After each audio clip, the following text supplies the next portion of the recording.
All right. Okay, let's just start from the top. Just let us know who you are. All right, pretty much. It. I mean, damn, I'm Robby Arver.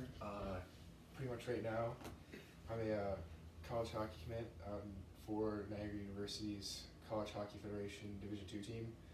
But I've played hockey my whole life pretty much, and I mean, hockey isn't the only thing that divides me, but it's just the thing a lot of people know me by. I feel you. Okay, how old are you, my guy? I am 20. Oh, okay. Yeah.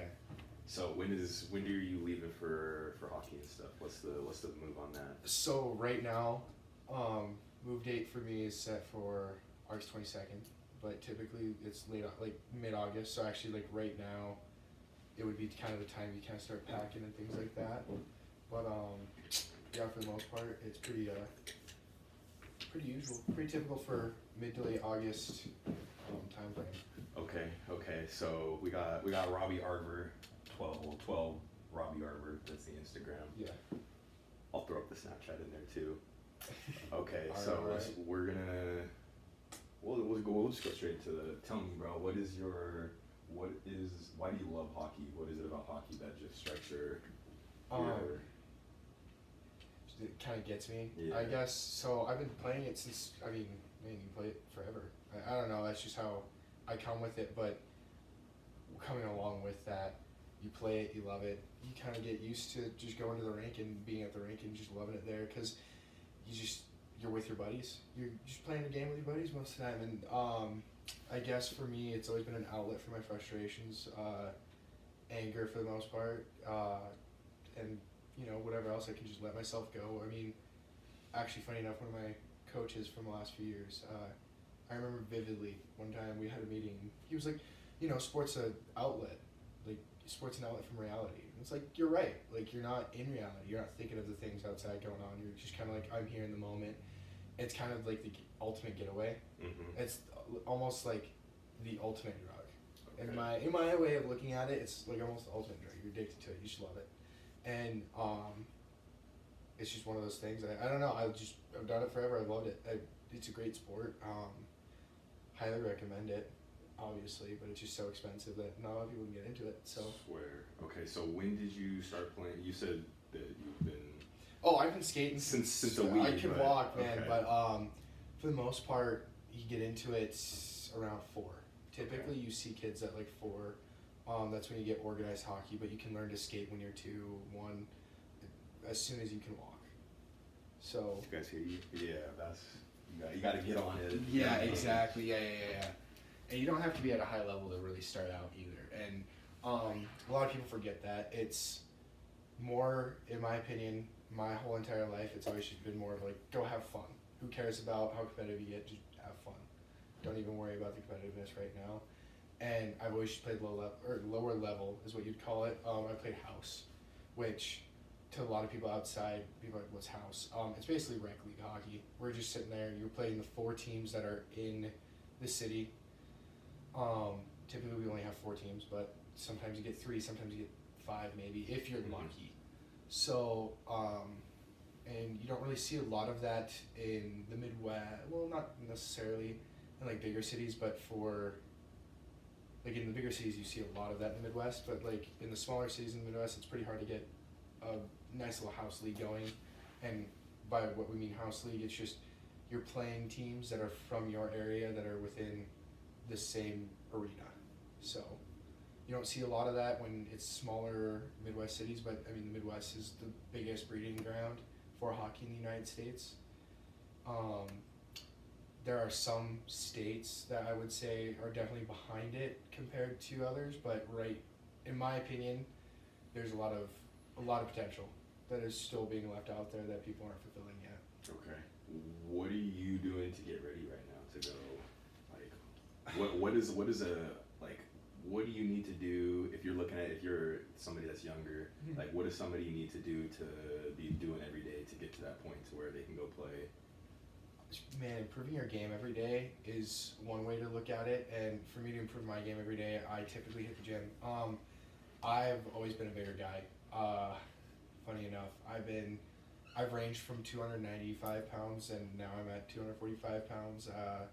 I typically play like my in-season weight, it's about 230. But for me, it's hitting the weights, hitting the gym. I skate about 2 to 3 times a week when I can. For the most part, you'll see that. And I think for any younger guy, it's definitely, I mean, depending on the age, obviously, but for the most part, keep it gym and skating is going to be your best way to go. The way that the game is changing and the way that the game is going, you're going to need to have the speed. And if you have the size, figure out your speed. I have to still figure that out, but I'm just saying to keep improving and just to keep even at it is what matters most. Okay. Yeah, for sure. Okay, explain to people that don't know just the basis of hockey, like how do people score? What is an icing? Just the regular. Kind of the rules. Yeah. So I'm usually kind of good at visual representation of it, but it's no biggie. So you'll see, like, goal scoring, really simple. Just get the puck over the red line in the big ol' net, in the 4x6 net. Don't let the goalie stop you. I mean, that's pretty obvious. You got icing, which is if you are past, well, let's set up the rink for you. You have your goal lines, so you have your two ends. You have your goal lines that are about, I think, like 5 feet from the end of the ice, or from the end of the boards, and then you have your blue lines at neutral, and then you have your zones set up. So you have your one zone, or your zone 1, zone 2, and then your middle zone, or your neutral zone is what we like to call it. That's a huge part of hockey. Funny enough, that's a transfer zone. The neutral zone is used so often because that's how you have to get through. I mean, that's where you go. You're transitioning back to D, transitioning back to forward. The best way I can really make this easy is basketball. Like a transition floor on basketball, when you're going back and forth on a fast break, you'll see a lot of fast breaks in hockey. If you're a basketball player, and let's say you're watching a hockey game, you'll see a lot of fast breaks coming through. Like, you'll see 3-on-2s, 2-on-4, like 2-on-1s, things like that. But here's a rule: offsides. It's kind of like soccer. If soccer's a huge, or not huge. Well, it is huge, but I mean, it's kind of a huge influence. Yeah. In hockey, in a way, just in the fact that the way that the movements. There's a lot of movements that you see from other sports, but the rule with offsides is you can't go over the blue line before the puck does. Simple. A lot of people don't understand it when the play goes down and like, what's offsides? Well, basically it's just more of a cheating rule. Like, don't go over the line, don't cherry pick. Cherry picking. Yeah, everybody knows about that. Yeah, everyone hates that. So I mean, there's a lot of plays going on. When you're watching, let's say you're watching a higher level game, there's actually some when, let's say a penalty happens and so one team's a man up, or power play for a matter. When that team's on the power play, what they'll do is you'll see sometimes, like our team ran it this year, you sit them at the far blue line, and what they'll do is you'll get the play going behind your net, coming up, and try and make a play so that you bounce it off the guy that's sitting at the far blue line, and it's not an icing. Because icings are from your defensive zone up to the red line, you can't get it down into their zone. Okay. So that's icing. And then you got your penalties. You got your hooking, which is when a player uses a stick to hold another player back. Holding, which is literally you're just grabbing onto another guy, you're holding back. You can't. That's almost interference as well. Interference, you're just hitting a guy without the puck. Tripping is it's tripping with your foot, with your stick. Slashing, it's when you just bring your stick down, just slash someone, just literally bring it, just and lay the wood on them.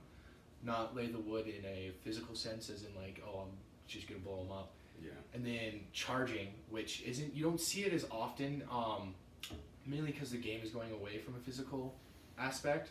But charging is more of a lower, like you'll see it in like bantams, which is 14 and under, for those who don't know. Which that's a whole different thing in youth hockey. But 14 and under. Ooh, right there, series. Series ready. Series ready for me, bro. Bro. Yeah, dog. No, so 14 and under, 16 and under, like you'll see a little bit more charging just because kids are allowed to hit. When you get to 14 and up, you're allowed to hit people. But charging is when you come from a unnecessary distance to hit someone without trying to play the puck. You see that, that's a very dangerous play. You got slew footing, which is when you bring your leg to an unsuspecting player, you bring your foot behind them and just take their feet from under them, and that's even more dangerous. You got knee to knee, which is when you're trying to hit someone, you just go knee to knee with them. That's a dirty play. Head contact has become huge, obviously. Yeah. I'm just gonna be like, that. There's a reason why fighting isn't as big of an aspect of hockey, mainly because you don't see those enforcers out there anymore. And for those who don't know, an enforcer is someone who goes out and basically goes and fights people. I mean, it's simple as that. Like, making sure everyone's it's basically the policeman of your team. But you don't see as much as that nowadays because the game is more skills. You have to have the skills or you're gonna die. Like, you're sink or swim pretty much. Yeah. And if you don't have the skills to play, you sink. So simple as that. Explain penalty, like the penalty time and stuff. The times. Yeah. So 2 minutes is a minor, which a minor is your hooking, slashing, and some cases you'll get a double minor for slashing, or slashing, and then hooking, same thing. And double minors is just 2 minutes, two 2-minute penalties just stacked together for one guy. So you get your 2-minute penalties for your minor infractions like tripping, slashing, hooking, and interference, and I'm thinking some cases charging, roughing, which is basically the precursor to a fight. Typically, you see that a lot in junior hockey is what it's called, and that's a lower level, or not lower level, but it's kind of like a diving board. It's your diving board to, let's say, go play pro, go play college, go play pro or college, or let's say senior A hockey, which is very rare, but it's up mainly predominantly in Canada. But when you playing in juniors, you see a lot of penalties like that where you're more physical. It's more raw. That's more of a rawer game, in my opinion. I love it. It's something I'm going to miss for sure. But when you see those type of raw games with minor infractions, you'll see a lot of penalties stacked up. Actually, you'd be keen. Funny enough, there was a game in my league this last year that had, I think, 211 penalty minutes dished out at the end of it, and that's including fights. And so, fighting is also a penalty. Obviously, I mean, everyone knows what that is. It's 5 minutes and you're done. But I can get that a little bit more in depth with the penalties down in juniors. You'll see fighting nowadays, since they're trying to get it more out of the game, and you see the skill base, right? In juniors, it's not even just a 5. I think it's just a 10, or 5 and a 10. And when you get a 10-minute misconduct, you're ejected from the game. Typically, you're ejected from the game. Or if you get a minor with that 10, you are still in the game. You just sit the 10 minutes. But you see a lot of 10 minutes given with fighting nowadays, so they get ejected. You'll see if you get a major penalty, which is 5 minutes. If you get too many of those, you'll actually get sacked for a game. That happened to me this year. A little bit too much of a goon sometimes. But we already know. Oh yeah. You already know. Being 6'4", 240, you're kind of prone to it. Yeah.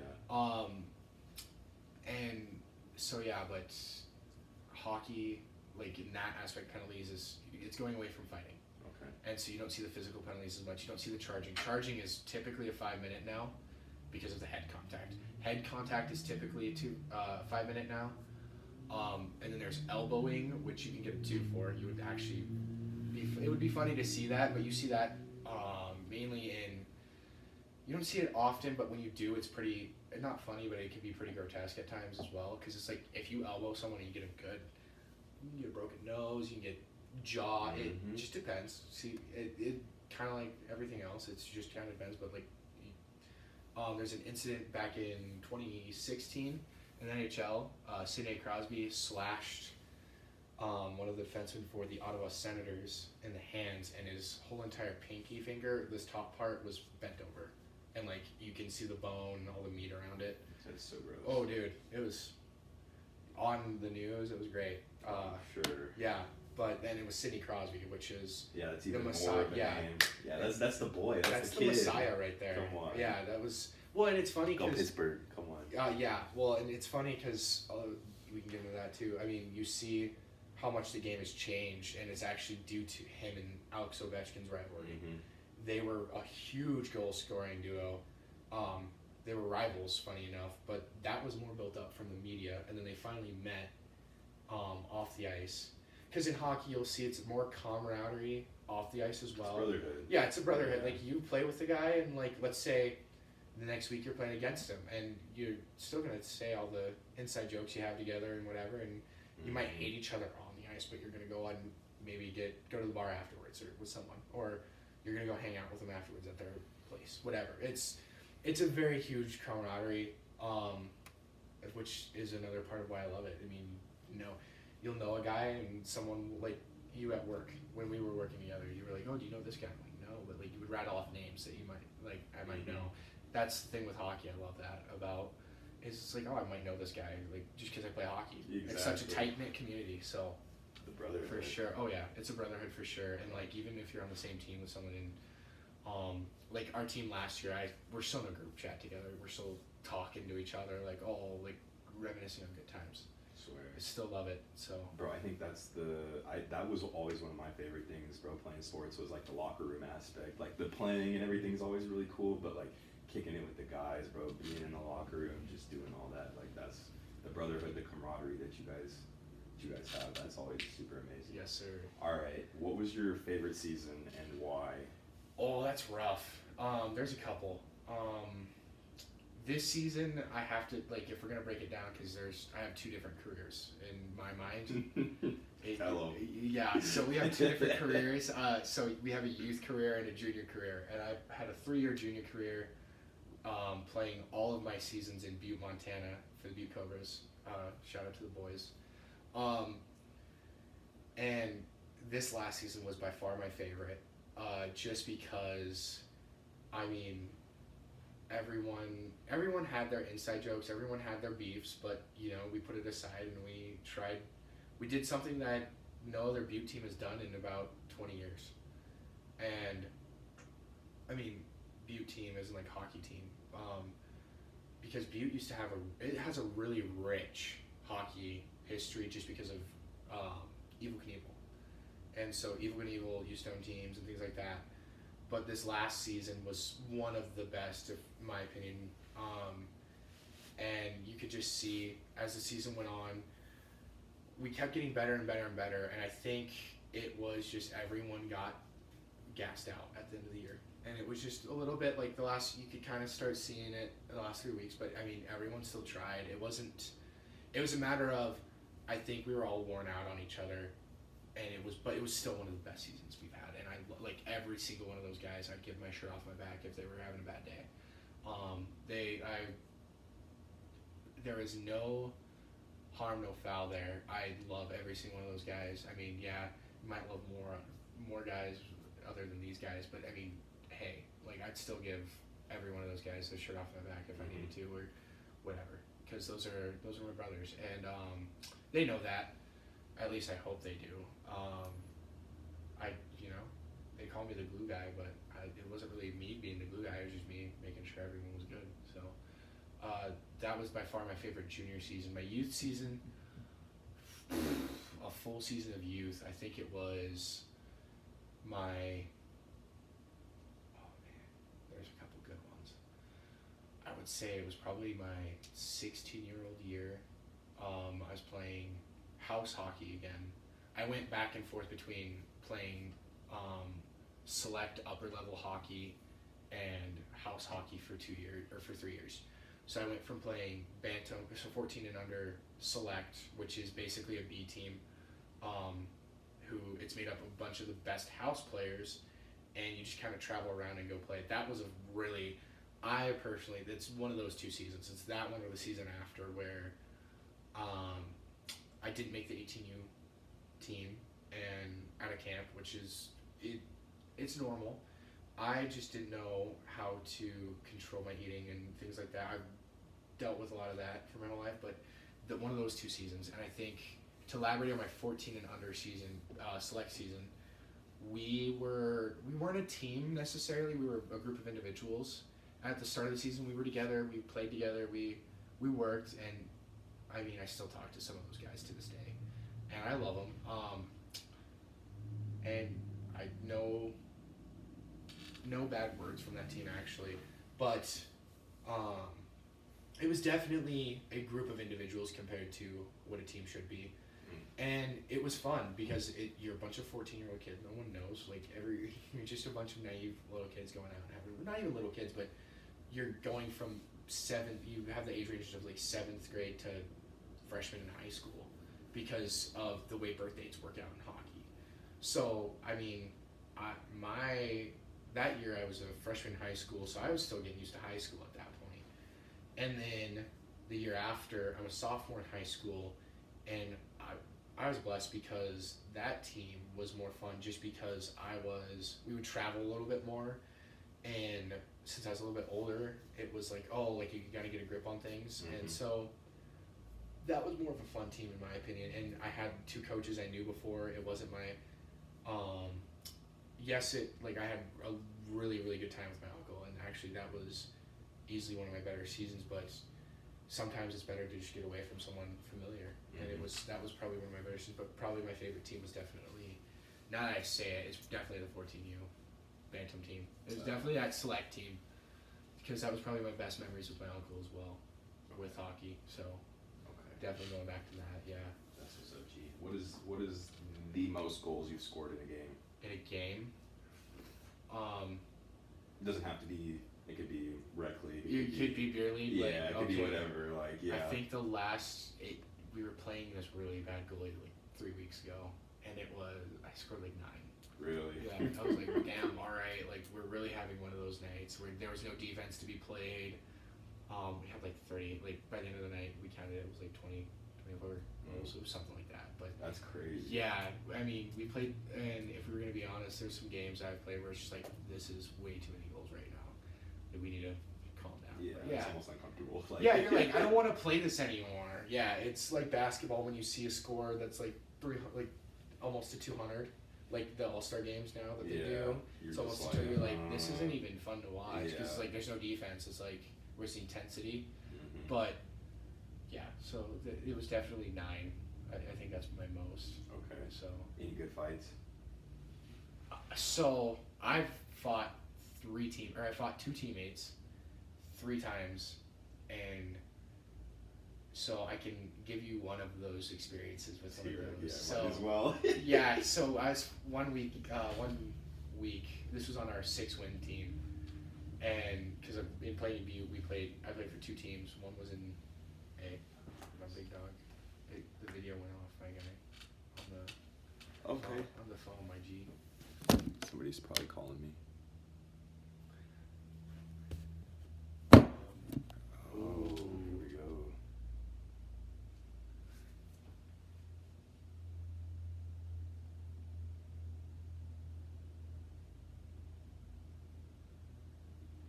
Madden construction hat, unreal. Which one? The Madden construction one that I saw that you were like posted up in when you were doing the vibing for us. Oh yeah. That's what we're gonna do. We'll delete those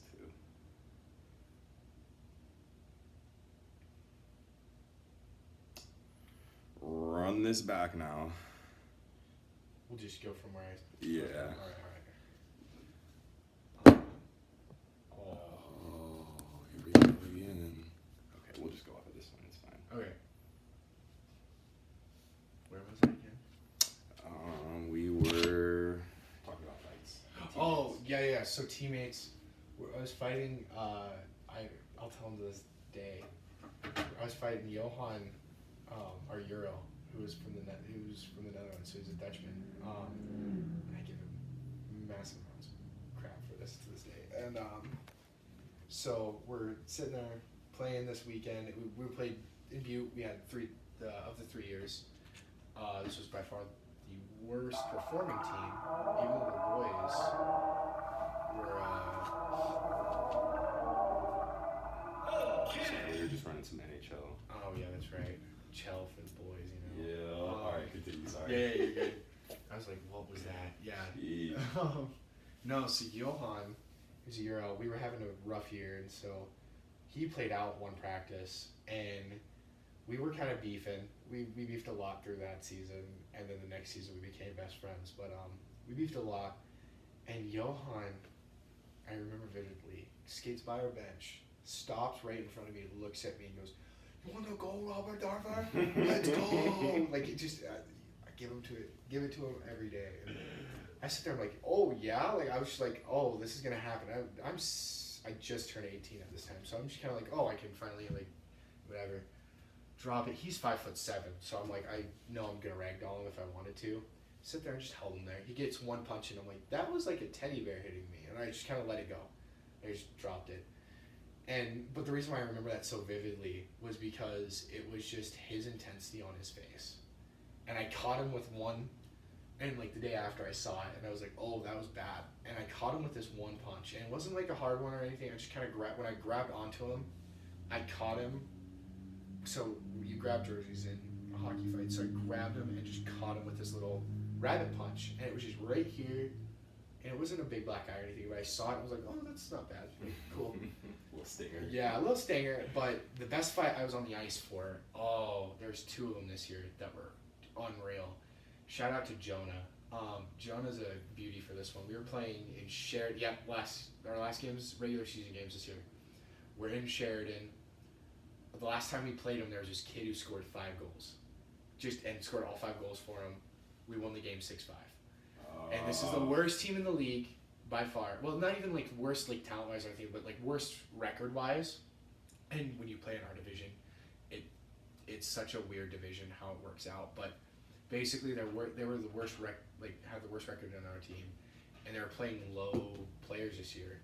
So their best player, like younger players. No, like low like bench. Like they don't have that many guys. Like they were playing with like 15 guys, I think, or they were almost like they were getting fined by the league like every once in a while because of it.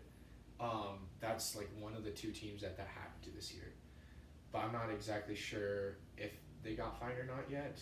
I know there's a lot of drama in those 2 teams. Well, not on just that team in general, because the year before they went 39-1 and almost won the whole league.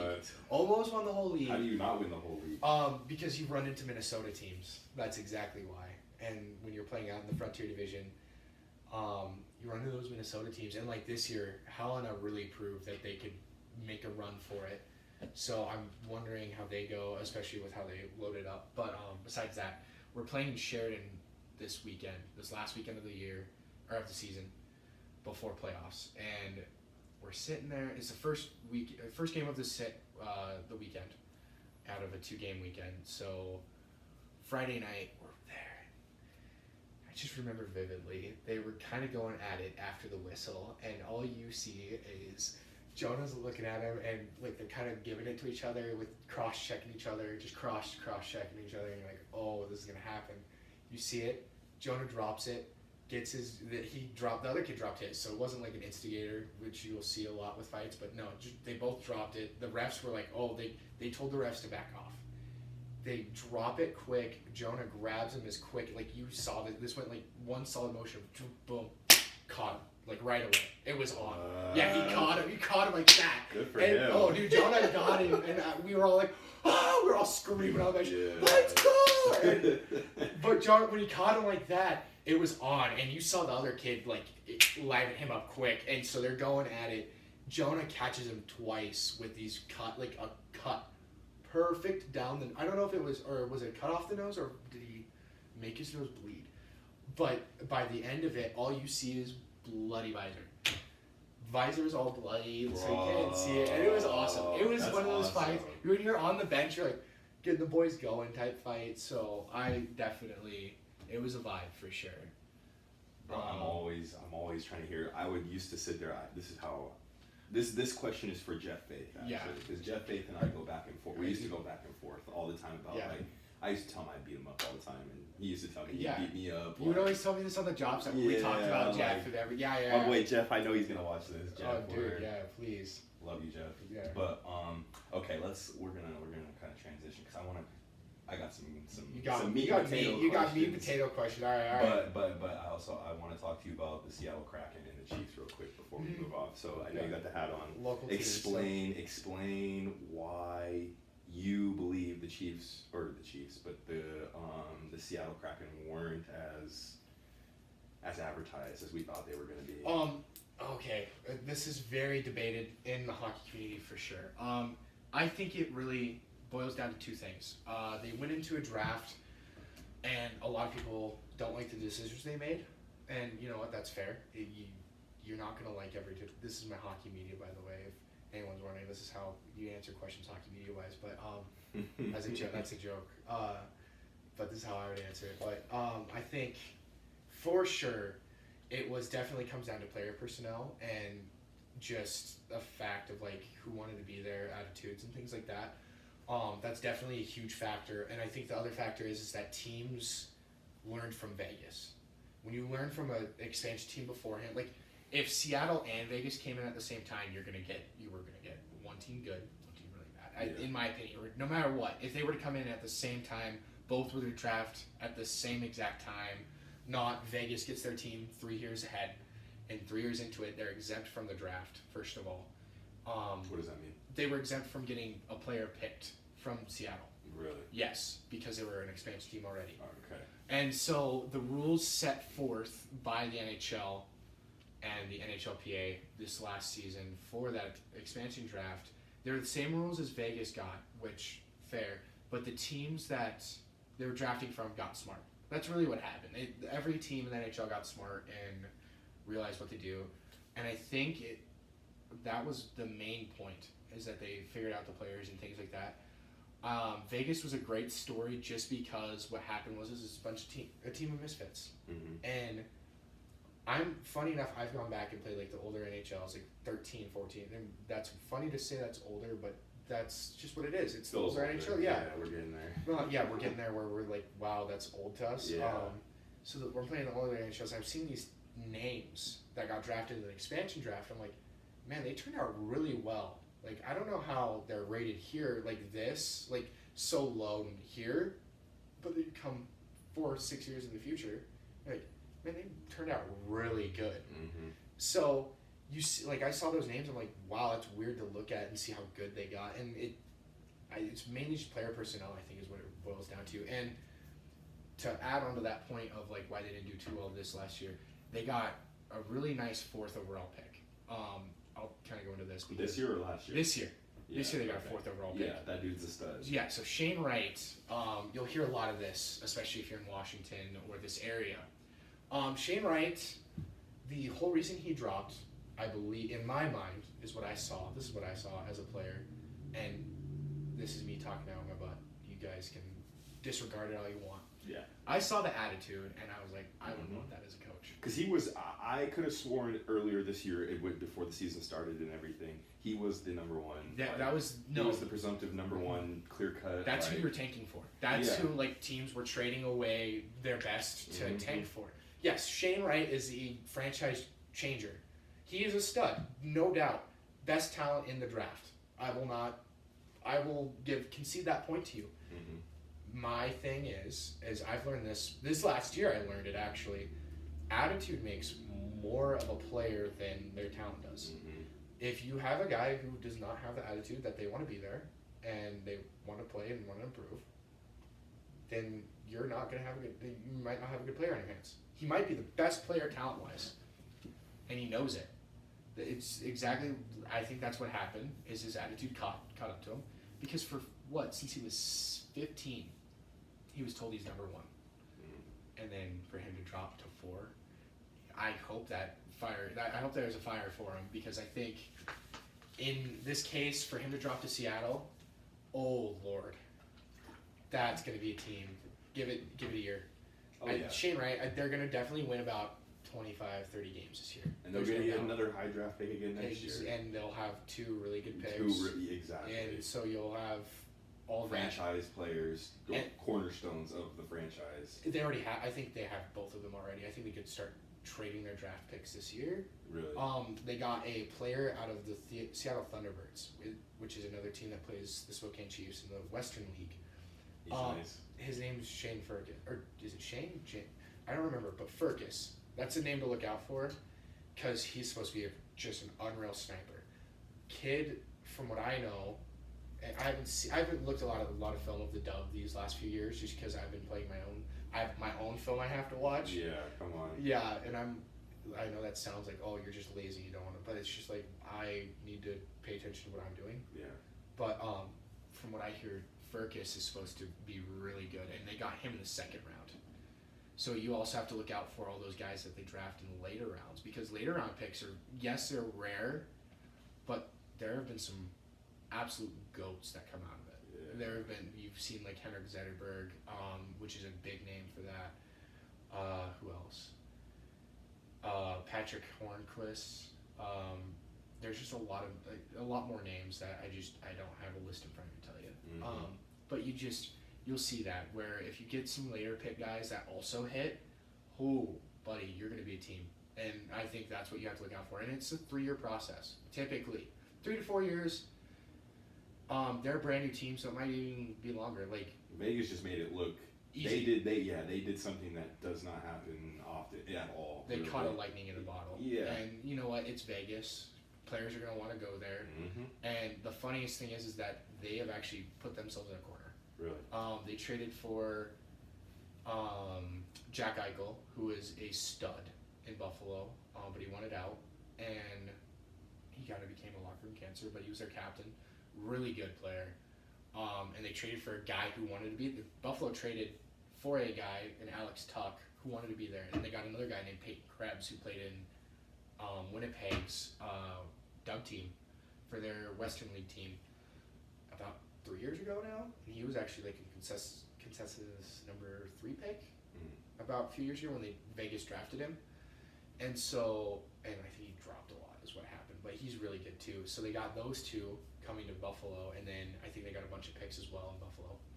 Vegas has gotten Jack Eichel, Mark Stone, just this 3-headed monster, and now they have the cap that they have to worry about, because that's the thing in hockey, not like baseball. As much salary as, cap? Yes, salary cap. Oh, which okay. is funny because hockey is so similar to baseball in like just dynamics right now.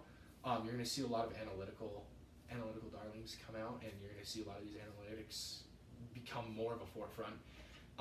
Yes, there's that human element of like, yes, you might not actually put up the points next year, or you might not put up this stat next year, but if you're steady and consistent, you'll see it. Analytics will become more of a forefront, like baseball, like WAR, things like that, which hockey's getting into. But what you see is in Vegas, that was a lightning in a bottle.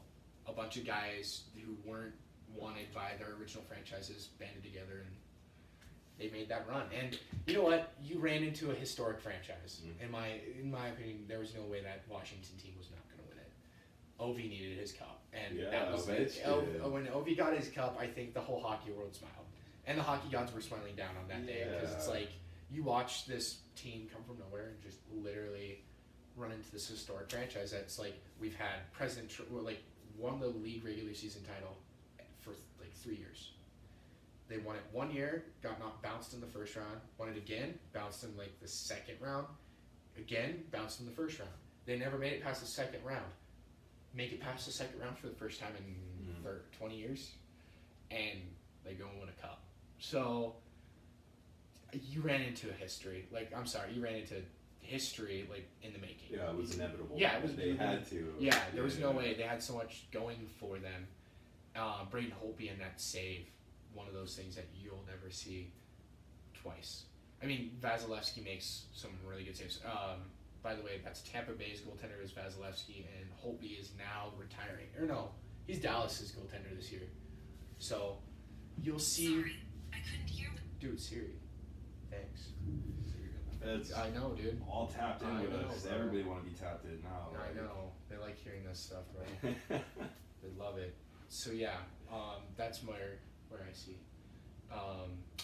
Seattle's gonna be good.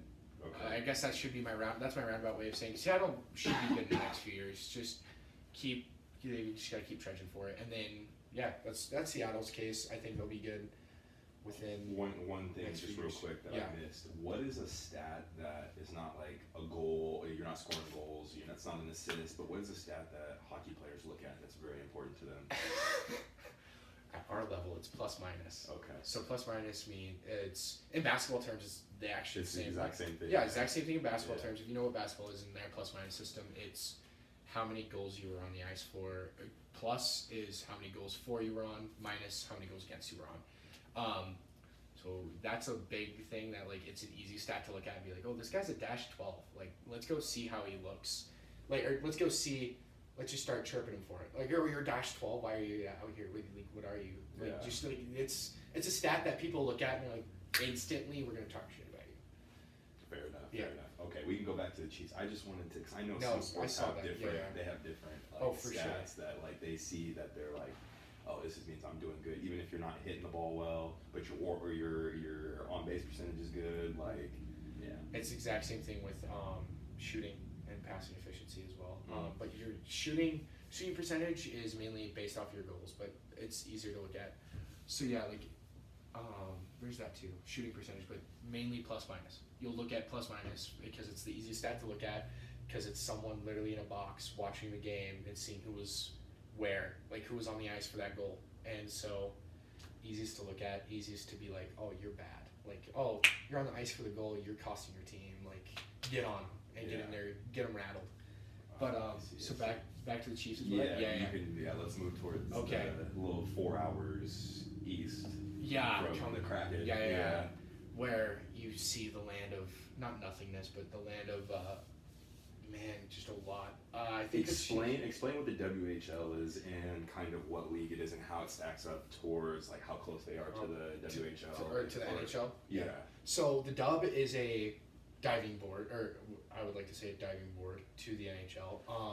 You see kids. The way it was explained to me, because I mean I've watched it my whole life, but sometimes when you're older you get it explained a different way. Like, that makes a lot more sense than how I think of it. So the Western League is a part of a bigger conglomerate of leagues, which is the Canadian Hockey League. The Canadian Hockey League is a Canadian major junior governing body, and they manage, I believe, 60 teams altogether, is what it comes down to, in 3 separate leagues. They govern the 3 leagues, but the 3 leagues come down to 60 teams altogether. Which is the Quebec Major Junior League, but you easily call it the Q. It's the Q, the O, and the Dub. So the Q is the Quebec Major Junior League. Is that the highest? No, it's okay. They're all the same. They're all the same level. The only difference is that they're just based. It's region based. Okay. Yeah, it's region based. So the Quebec League, which it's just the Maritimes on the east coast of Canada. You have the Ontario League, the Ontario Hockey League. That's typically, and each league is different for each position. You'll see the Western Hockey League, which is from Manitoba over to the west. You'll see a lot of. Ontario has all of their franchises mainly based in Ontario, obviously, and Michigan. But they're mainly more, I'd say more like that upper central region for scouting and things like that, so they'll get a lot of their players from like maybe Ohio, like the American guys that they get, Buffalo, New York, Ohio, Michigan, things like that right there.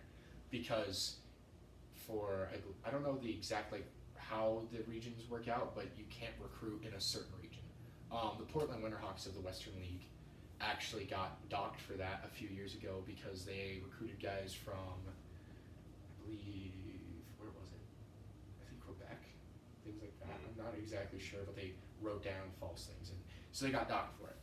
But the Quebec Major Junior, or the Canadian Major Junior system that you see, what it is it's just a giant juggernaut that has been forever in the Canadian landscape of hockey. Junior hockey is Canadian Major Junior Hockey is a diving board straight to the, not necessarily just straight to the NHL, but pretty much. You see a lot of draftees. You see a lot of guys get drafted straight from the O, or straight from the Q, straight from the Dub. All of them, they get drafted straight from there up to the NHL, and they will go through a minor league system like baseball. They don't start at the bottom most of the time. Like, you see a lot more of like the first round picks. Like, you'll see more first round picks actually make it to the NHL than in MLB. You'll see a lot more picks. Like the drafting in the NHL is more condensed, which makes it you see a lot more draft picks actually make it. Are they more ready?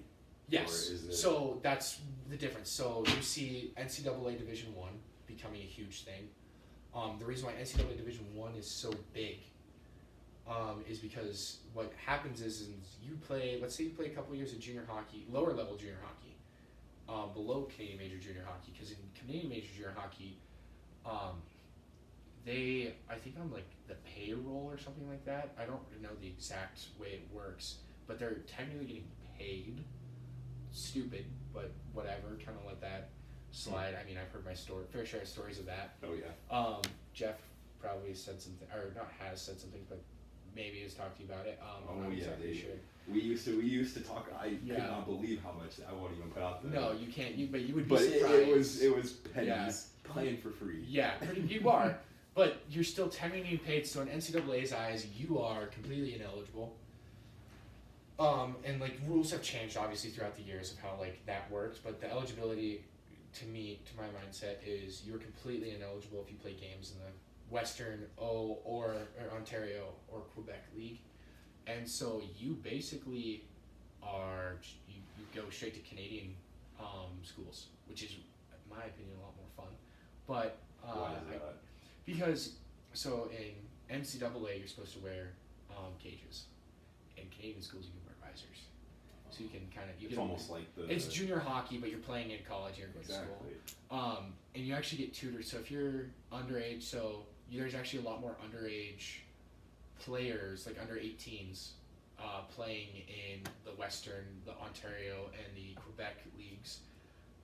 That's another thing for juniors. If you're more ready-made, if you're going to go play that route, you're way more ready-made. You are like head and shoulders above most of your talent that you see.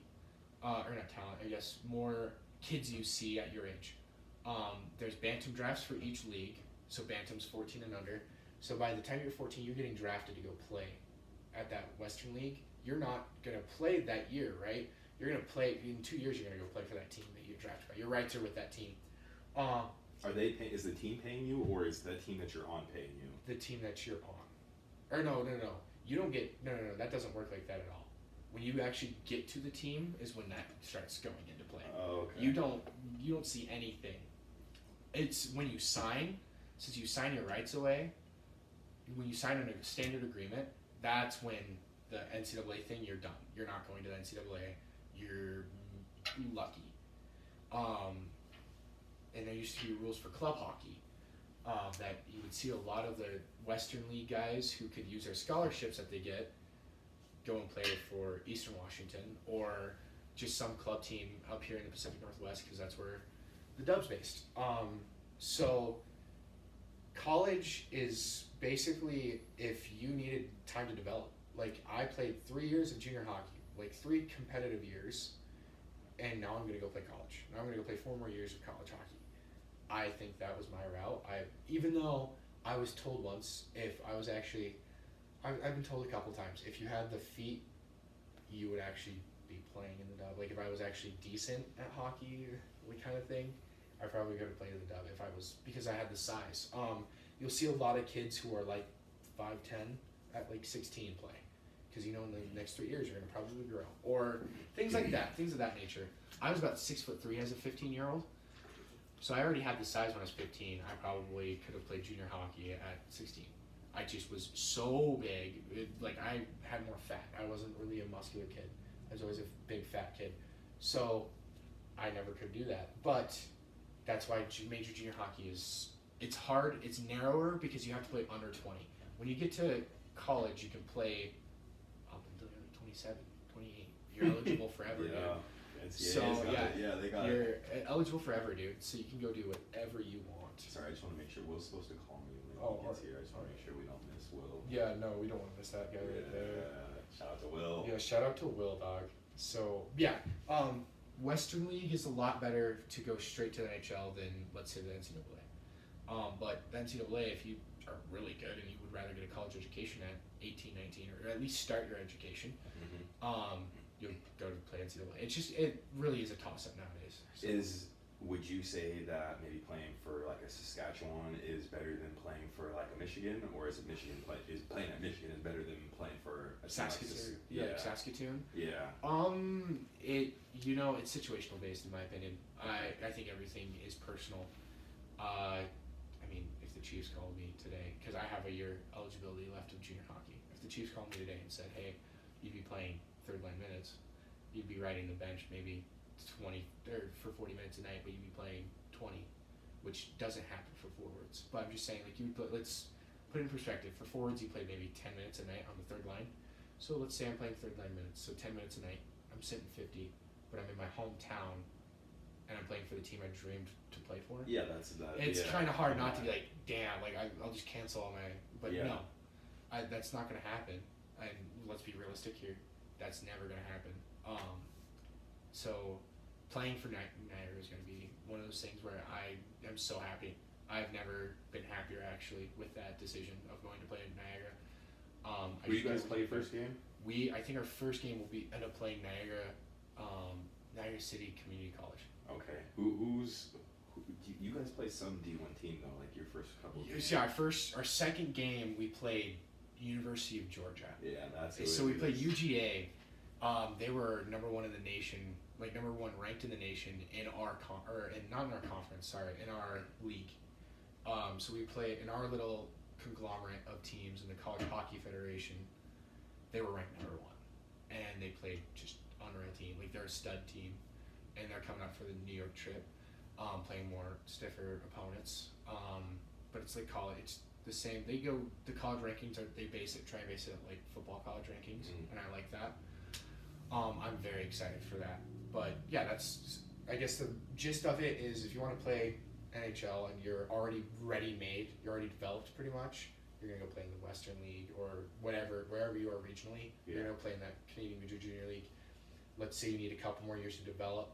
You might go play in a lower Junior A, Junior B League. Junior A is actually making a very, very good case for kids to go play there now in a lot of Junior A leagues, which there's so many of them to really list off.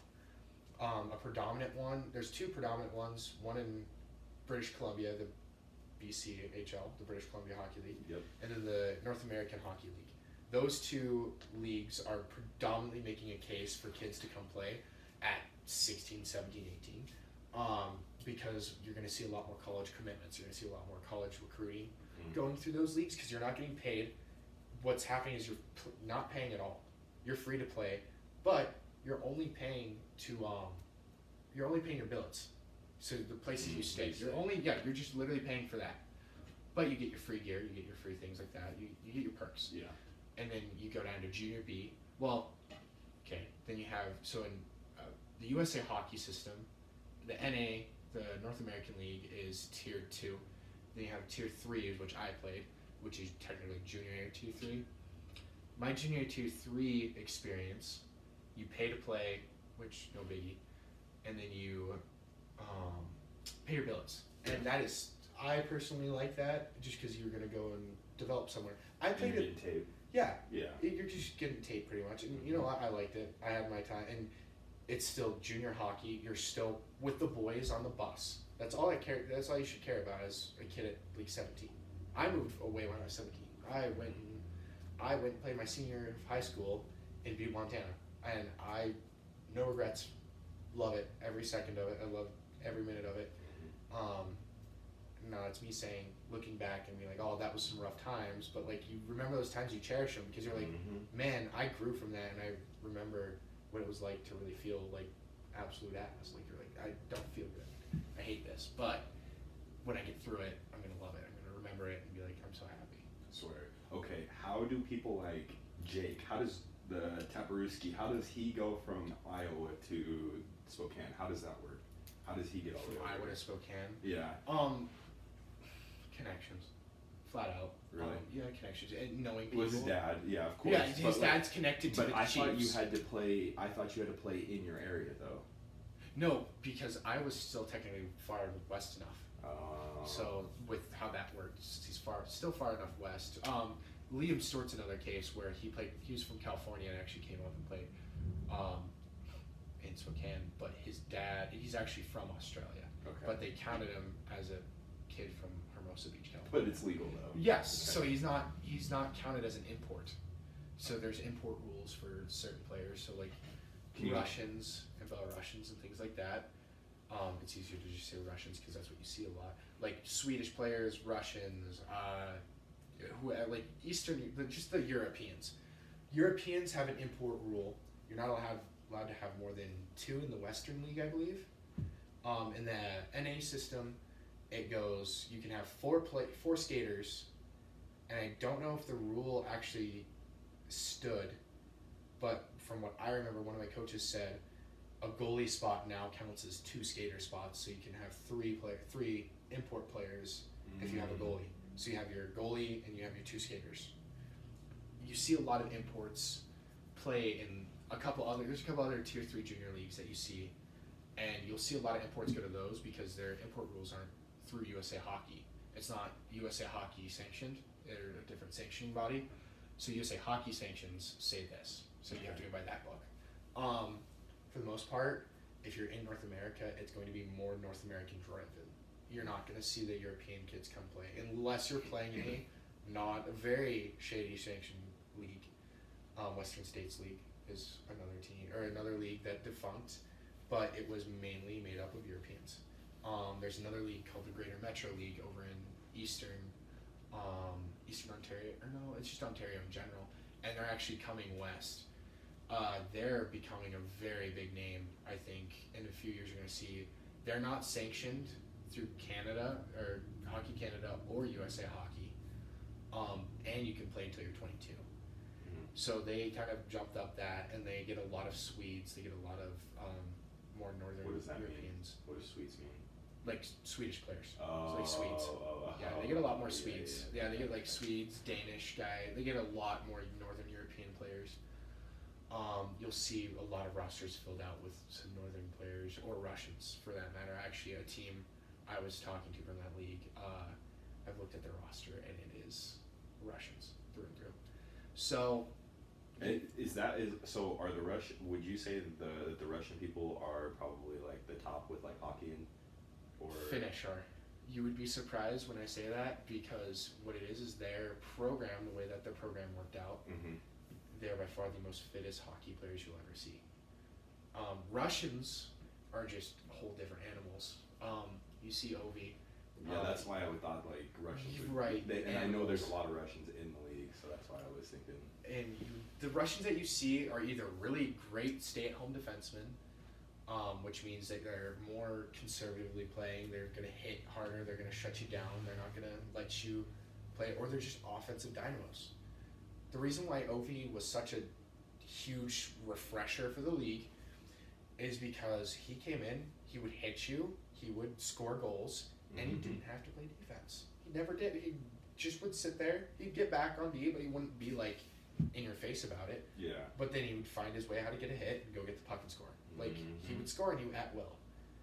I mean, him and Crosby. He knew he could. Yeah, and Crosby had like 200 points with Mario Lemieux his first year. Like, what are you gonna stop Crosby with? And then you have Ovi over here scoring like 197. You're like, dude, there's no way you stop those two. Bro, those Eastern Conference battles when we used to be little, bro, when they used to go against each other, like those used to be crazy, bro. Yeah, like, they were huge. I don't know how many times they met each other in the Eastern Conference, but I remember one time, bro, where they met each other, and they ended up Pittsburgh won, and then they ended up winning the series. Yeah. Right. Yeah, in those Eastern Conference playoff battles. Yeah, it just the NHL is crazy in that whole. Now that they're 32 teams, it's kind of nice because you're like, okay, now it's balanced completely as such. But yeah. Okay. So let's go back to the Chiefs real quick. Okay. Kind of explain like, so we got through like the dub and everything. Like, first off, what is the age bracket? What's the age? You're gonna see a lot of you can get an exceptional player status, which means as a 15-year-old, if you are just head and shoulders above everyone, and you are like under 16s isn't for me. I'm already too good. I'm playing under 18 competition that I'm already smoking. I'm putting up like 3 points a game with. Like, why should I be playing? I should be playing under 20s. That's when you see that jump from a 15-year-old. But but you mainly will be seeing the age bracket is 20 to 16, or 16 to 20, excuse me. That's how it goes. But yeah, 2016, and then depending on your birthday,